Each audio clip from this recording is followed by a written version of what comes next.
नमस्कार मित्रांनो, लग्नानंतर होईलच प्रेम या मालिकेच्या पुढील भागामध्ये आपण पाहणार आहोत.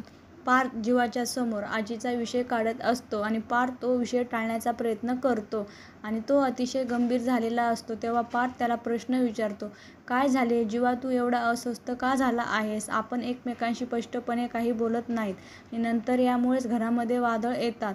आणि तेव्हा जीवा हा विचारामध्ये पडलेला असतो. त्यानंतर आपण पाहतो पार्थ आणि काव्या हे आजीच्या साडीची घडी घालून सर्वांच्या समोर घेऊन जात असतात. तेव्हा ती घडी घालताना दोघेही एकमेकांच्या दिशेजवळ येतात. तेव्हा पार्थ काव्याला बोलतो, काव्या, आजीची साडीच्या कारणाने का होईना, परंतु आपण एकमेकांच्या जवळ तर आलो ना.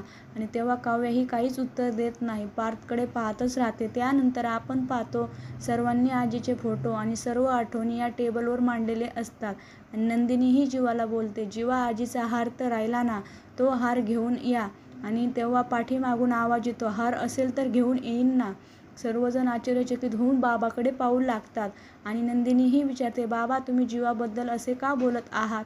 बाबा हे उत्तर देतात, कारण तुझा नवरा त्याच लायकीचा आहे. आजीने त्याच्याकडे दिलेले सोन्याच्या पिढीचा तो हार त्याने विकून टाकला आहे आणि हे करताना त्याला थोडं देखील लाज वाटली नाही. तेव्हा जीवा हा अतिशय घाबरतो व खाली मान घालून उभा राहतो. तेव्हा नंदिनी आणि सर्वजण अवाकून जीवाकडे पाहू लागतात.